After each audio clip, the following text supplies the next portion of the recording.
Imagine a place where the air is too thin for human lungs to process, where water is so toxic it would burn through any known form of life, and where temperatures swing violently between the scorching heat of direct solar radiation and the cutting cold of high-altitude nights that could freeze blood in your veins. It sounds like a scene from Mars, or perhaps some distant exoplanet orbiting a dying star in the outer reaches of our galaxy. But it's not. This place exists here on Earth, in some of the most remote and hostile locations our planet has to offer. And living in these impossible conditions, conducting research that pushes the boundaries of what we understand about life itself, is one of the most daring scientists of our era, Dr. Nathalie Cabrol. Cabrol, a Franco-American astrobiologist connected to both SETI and NASA, made a decision that would transform not only her career, but our entire understanding of what life can be. She decided that to truly comprehend how life might exist on other worlds, she would first need to seek out impossible life here on Earth.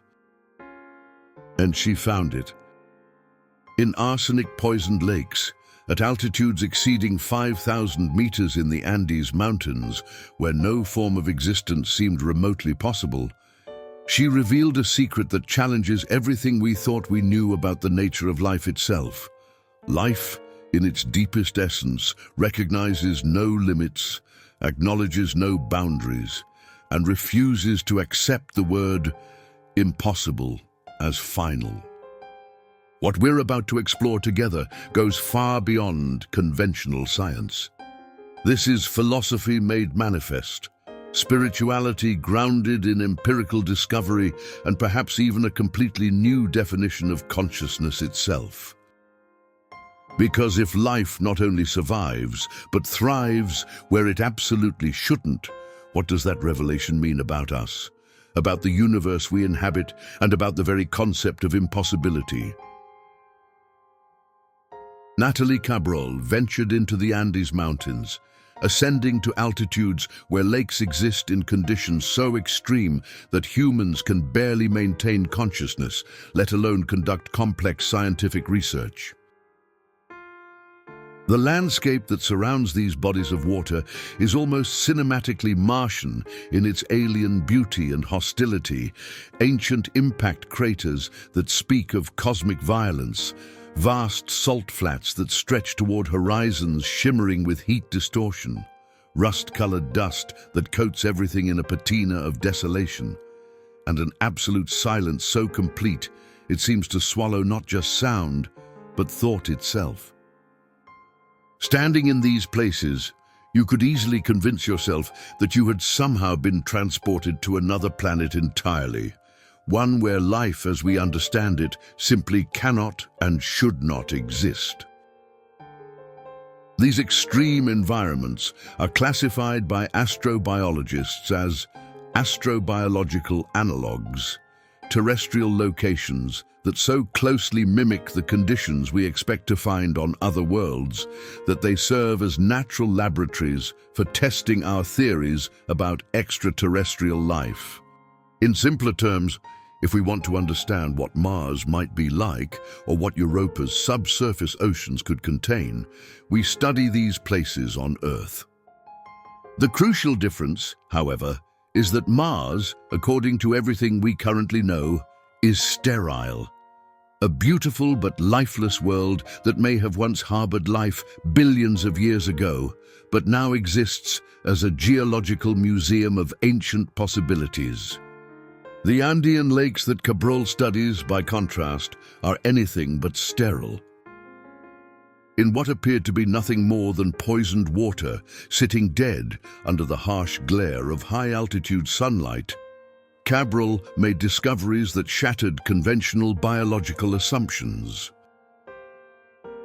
She found thriving colonies of microorganisms that had not only adapted to these hellish conditions, but were actually flourishing in them. These weren't struggling survivors clinging desperately to existence. They were robust, reproducing communities of life forms that had evolved to breathe arsenic, to metabolize toxic metals, to transform what should be lethal poison into the very fuel of their existence. They were creatures so biochemically improbable that they challenged the fundamental assumptions of classical biology about what life requires to exist.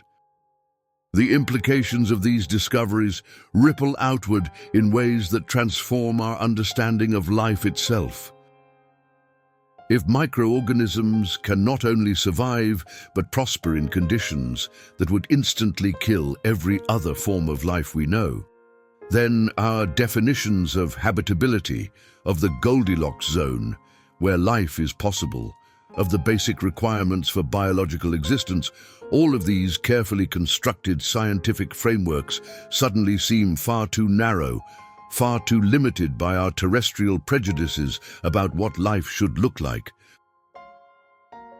And in that moment of expanded possibility, a question emerges that changes everything.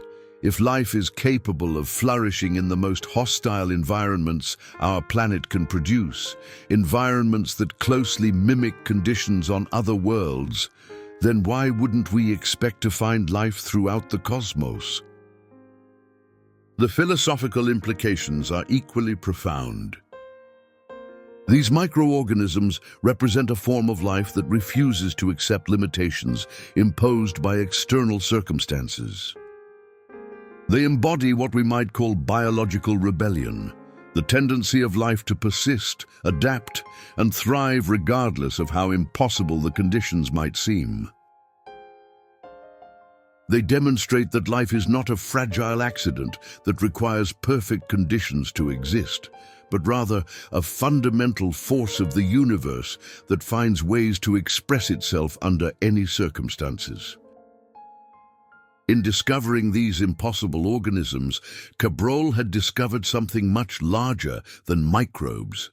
She had discovered that life itself is more creative, more persistent, and more universal than we had dared to imagine. But perhaps most remarkably, these discoveries force us to confront a mirror reflection of our own existence. Just as these microorganisms have learned to transform poison into nourishment, to find energy in what should be lethal, human consciousness demonstrates a similar capacity for transforming the most difficult circumstances into opportunities for growth, wisdom, and transcendence. The extremophile bacteria living in arsenic-poisoned lakes at crushing altitudes are not just scientific curiosities. They are living metaphors for the resilience and adaptability that exists within consciousness itself. They show us that what we call impossible might simply be another word for not yet understood. The landscape that Cabrol studies daily is a constant reminder that our planet is far stranger, far more diverse in its possibilities than most of us ever realize. These places exist as doorways between worlds, terrestrial locations that help us understand extraterrestrial possibilities. They are bridges between the known and the unknown, between the possible and the impossible, between the life we recognize and the life that may be waiting to be discovered throughout the cosmos. In studying them, Cabrol is not just doing astrobiology. She is expanding the very definition of what it means to be alive. Traditional science had taught us to conceptualize life as something inherently fragile and delicate, a rare phenomenon that requires an almost impossibly precise balance of conditions to emerge and persist. The right amount of oxygen, clean water, moderate temperatures, protection from radiation, stable atmospheric pressure, and a host of other factors that must align perfectly for biological processes to function. This perspective, while understandable given our Earth-centric experience, had created a kind of biological chauvinism that limited our imagination about what life could be. But what Nathalie Cabrol discovered in the most hostile environments on Earth reveals the exact opposite reality. Life, in its most fundamental essence, is not fragile accommodation to perfect conditions. It is active rebellion against impossible circumstances. These microorganisms that thrive in arsenic-poisoned lakes remind us of Friedrich Nietzsche's concept of the will to power. Life as an inexorable creative force that asserts itself and expands its influence regardless of external obstacles. Where everything in the environment screams death, these organisms respond by creating what we might call an invisible garden of biological possibility. They don't merely survive in hostile conditions, they transform those conditions into opportunities for flourishing. They demonstrate that life is not a passive recipient of environmental gifts, but an active transformer of environmental challenges into evolutionary advantages. This discovery represents far more than a scientific breakthrough. It constitutes a spiritual revelation that demolishes some of our most cherished assumptions about uniqueness, fragility, and cosmic isolation. The traditional narrative suggested that Earth was special, that life was a rare cosmic accident, that we were fortunate exceptions in a universe otherwise dominated by sterile matter. But if life can emerge and thrive in conditions that closely resemble other worlds throughout the solar system and beyond, then life is not an exception to cosmic processes. It is a rule, a fundamental expression of how matter organizes itself when given the opportunity. Life emerges not despite the universe, but because of the universe's inherent tendency toward increasing complexity and organization. The philosophical implications extend into the realm of consciousness itself. Just as these extremophile organisms transform toxic metals into life-sustaining energy, human consciousness demonstrates a parallel capacity for transforming the most challenging life circumstances into opportunities for growth, wisdom, and transcendence. Depression can become the soil for compassion. Trauma can become the foundation for resilience.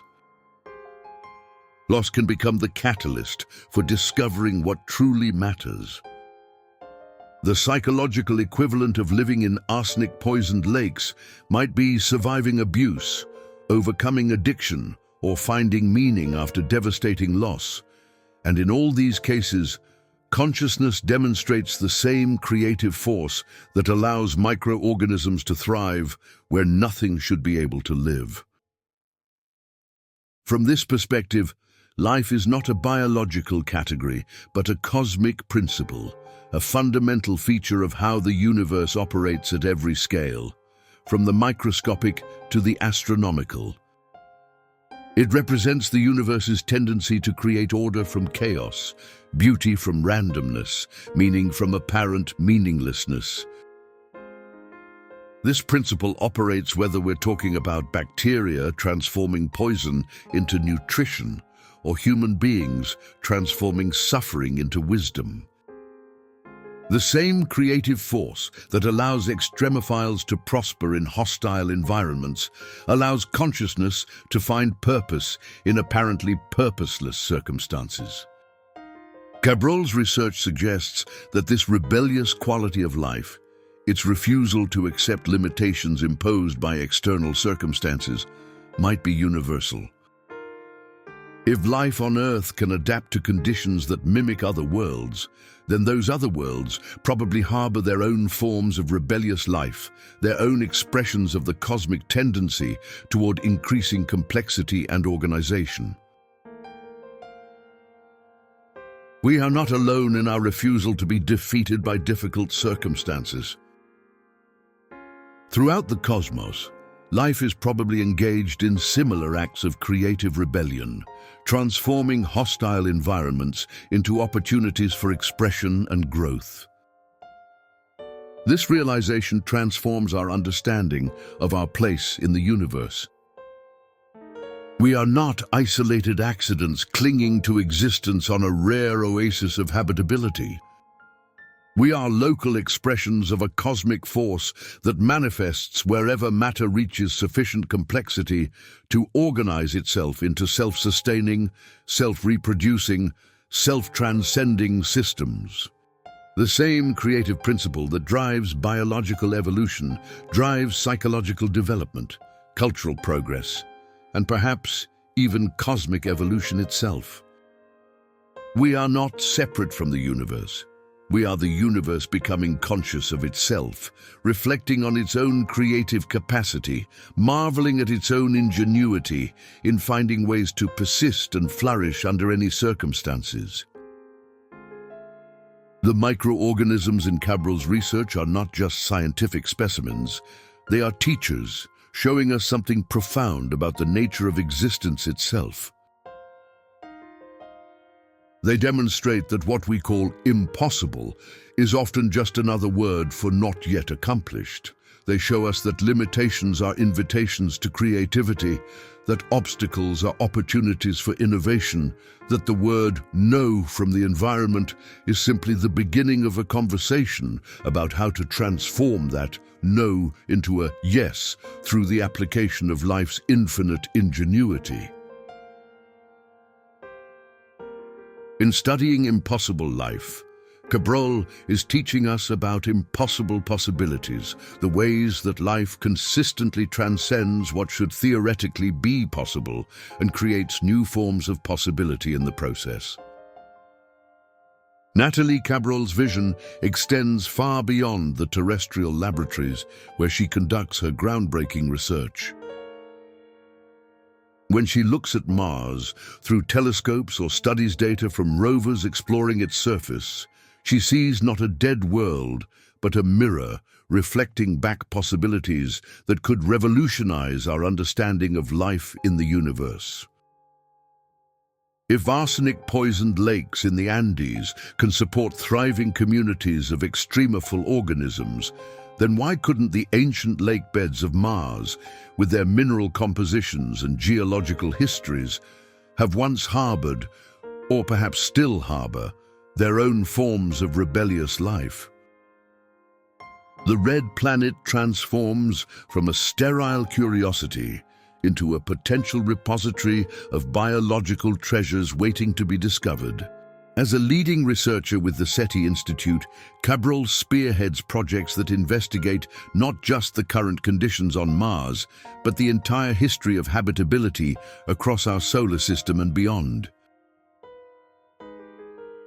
Her work represents a fundamental shift in astrobiological thinking, moving away from the search for Earth-like conditions toward the recognition that life might thrive in conditions that are nothing like Earth.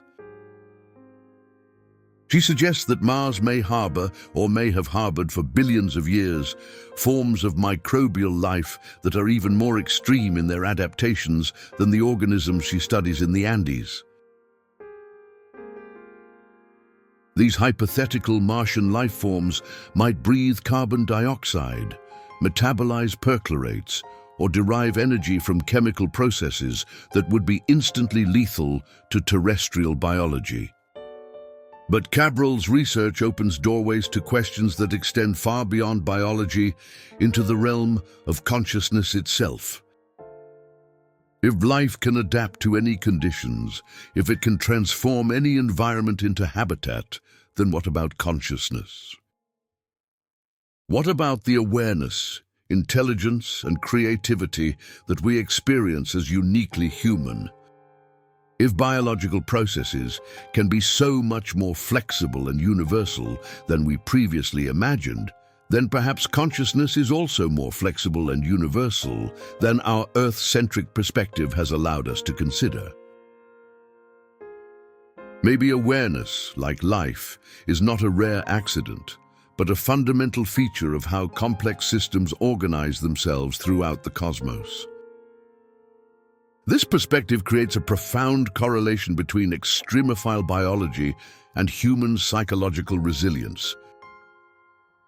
Just as microorganisms in hostile environments develop biochemical strategies that transform poison into nourishment, human consciousness demonstrates analogous capacities for transformation under extreme psychological conditions.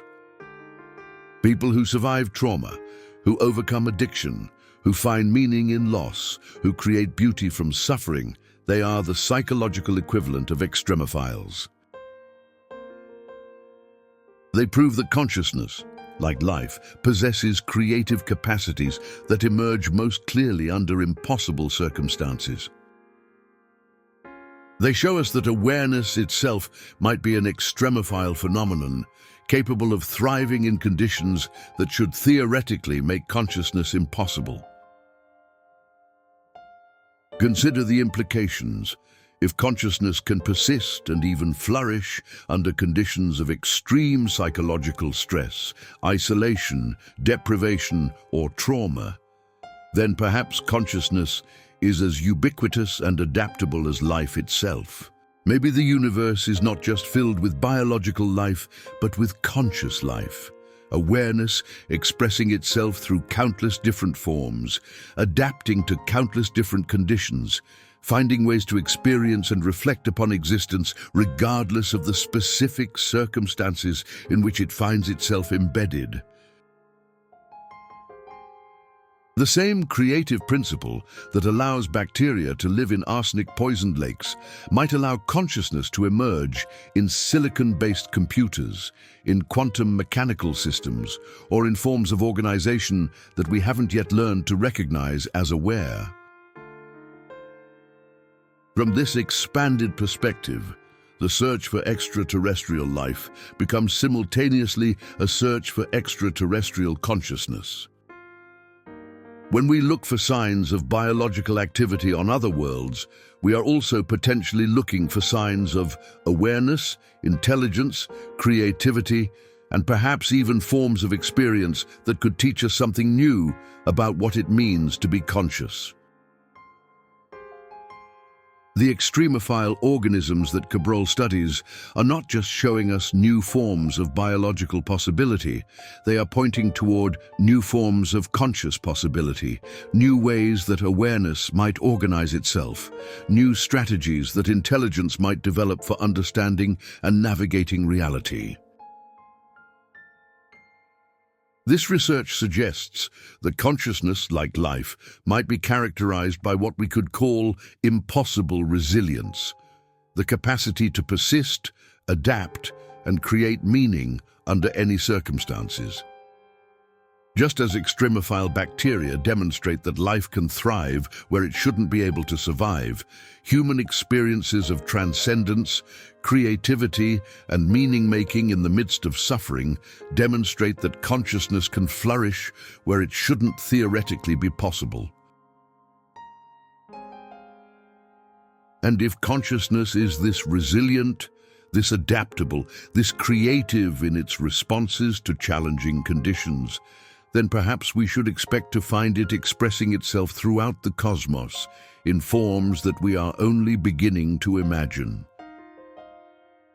The universe might not just be alive, it might be aware, intelligent, and creative at scales, and in ways that our current science is only starting to glimpse. The discoveries that emerge from Nathalie Cabrol's research in extreme environments force us to confront one of the most fundamental questions in science and philosophy. What is life, really? If biological processes don't require oxygen, if they can thrive without moderate temperatures, if they can transform deadly poisons into essential nutrients, then perhaps everything we thought we knew about the nature of life itself is based on a sample size of one, our own planet's particular biochemical solutions to the challenge of existence. Cabrol's work suggests something far more radical. that life might not be a specific set of chemical processes, but rather a universal principle of organization, a fundamental way that matter arranges itself when it reaches sufficient complexity, regardless of the specific materials or conditions involved. This vision creates a bridge between scientific discovery and spiritual insight that transforms our understanding of our place in the cosmos. If life is not a rare accident that requires perfect conditions, but rather a universal tendency of matter to organize itself into increasingly complex, self-sustaining, and self-transcending patterns, then the universe is not the cold, dead, mechanical system that much of modern science has portrayed. Instead, it becomes what we might call a living universe, a cosmos where aliveness is not the exception but the rule, where consciousness is not an accidental byproduct, but an inevitable expression of matter's inherent creativity and organizing capacity. This perspective resonates with ancient wisdom traditions that spoke of the universe as fundamentally alive, conscious, and interconnected. Pythagoras wrote about the music of the spheres, suggesting that mathematical harmony pervades all levels of reality, from the movements of planets to the structures of matter. Eastern philosophies have long maintained that consciousness is not produced by matter, but rather that matter is a manifestation of consciousness. Indigenous traditions worldwide speak of the aliveness of all things, the presence of spirit in rocks, rivers, mountains, and stars. What Cabrol's research provides is empirical evidence that these intuitive understandings might be scientifically accurate, that life and consciousness might indeed be universal features of reality rather than rare exceptions to cosmic processes. The extremophile organisms thriving in arsenic-poisoned lakes become, from this perspective, not just biological curiosities, but revelations about the nature of existence itself. They show us that what we call chaos has an inherent tendency to organize itself into patterns of increasing complexity and beauty. They demonstrate that the universe contains what we might call creative intelligence at every level, from the quantum mechanical processes that govern atomic interactions to the astronomical forces that shape galaxies. The same organizing principles that allow these microorganisms to transform poison into life might be operating throughout the cosmos, creating order from disorder, beauty from randomness, consciousness from matter. But perhaps most significantly, this research suggests that the boundary between living and non-living systems might be far more fluid than we have traditionally assumed. If life can exist in conditions that so closely resemble those found on other worlds, and if the organizing principles that characterize life operate according to universal physical and chemical laws, then perhaps the entire universe is engaged in a continuous process of becoming more alive, more conscious, more aware of its own creative capacity. From this perspective, biological evolution on Earth is not an isolated phenomenon, but part of a cosmic process of increasing complexity and organization that operates at every scale, from the microscopic to the astronomical. This understanding transforms our relationship to suffering, challenge, and difficult circumstances. Just as extremophile bacteria demonstrate that hostile environments can become opportunities for new forms of life, human experiences of hardship, loss, and trauma can become opportunities for new forms of consciousness, wisdom, and compassion. The universe is not testing us with difficulties. It is providing us with the raw materials for transformation, the challenges that catalyze new levels of awareness and capability. What we call problems might be more accurately understood as evolutionary pressures that invite us to develop capacities we didn't know we possessed. From this expanded perspective, we are not separate observers of a mechanical universe, but active participants in a cosmic process of awakening. The same creative intelligence that allows microorganisms to transform poison into nourishment operates through human consciousness when we transform suffering into wisdom, isolation into compassion, meaninglessness into purpose. We are not accidents in a lifeless cosmos. We are expressions of the universe becoming conscious of itself, reflecting on its own creative processes, marveling at its own capacity to generate beauty, meaning, and awareness under any circumstances. The impossible life that Cabrol studies in extreme environments is not separate from the impossible consciousness that we embody as aware beings capable of understanding, appreciating, and participating in the cosmic process of which we are part. As we reach the end of this exploration into the revolutionary discoveries of Nathalie Cabrol, we find ourselves confronting a reality that is simultaneously more challenging and more hopeful than anything we might have imagined when we began this journey. The astrobiologist who ventures into Earth's most hostile environments to understand life's possibilities throughout the cosmos has revealed something far more profound than new species of extremophile bacteria. She has uncovered evidence that life itself is not the fragile, rare phenomenon we once believed it to be, but rather a fundamental expression of the universe's inherent creativity and organizing capacity.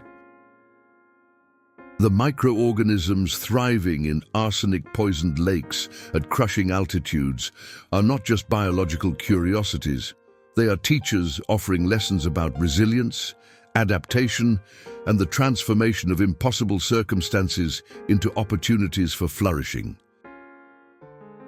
They show us that what we call impossible is often just another word for not yet accomplished, that limitations are invitations to creativity, that obstacles are doorways to innovation. In studying these remarkable organisms, Cabrol has provided us with a new lens through which to understand not just biological processes, but consciousness itself. The question that emerges from her research is no longer, is there life elsewhere in the universe? But rather, how could we possibly imagine a universe without life? If organisms can thrive in conditions that closely mimic other worlds throughout the solar system and beyond, then life is probably ubiquitous, expressing itself in countless forms we have yet to discover or even imagine. And if life is universal, then perhaps consciousness, awareness, and intelligence are equally widespread, manifesting in ways that challenge our Earth-centric assumptions about what it means to be alive and aware. But this realization also turns the mirror back on ourselves. Just as extremophile bacteria demonstrate that life can transform poison into nourishment, human consciousness shows us that we can transform our most challenging circumstances into opportunities for growth, wisdom, and transcendence. The same creative force that allows microorganisms to rebel against impossible conditions operates within us when we refuse to be defeated by difficulty, when we find meaning in suffering, when we create beauty from chaos. We are not separate from the impossible life that Cabrol studies. We are expressions of it, manifestations of the universe's fundamental refusal to accept limitation as final. The question that this research leaves resonating in the silence after reflection is deeply personal. If life has proven itself capable of thriving anywhere, under any circumstances, by transforming any challenge into an opportunity, then what does that mean about your own capacity to flourish regardless of the conditions you face? What impossible transformations might be possible in your own life if you approached your circumstances with the same creative rebellion that these microorganisms demonstrate daily? If these reflections about the universality of life and the impossibility of true impossibility have sparked questions that go beyond conventional answers, subscribe to Fragments of Reality and activate notifications. Because in a world that often focuses on limitations and impossibilities, we need spaces where we can explore the evidence that life, consciousness, and creative potential are far more extensive and resilient than we have been taught to believe. The impossible, as Nathalie Cabrol's research demonstrates, is simply another frontier waiting to be explored.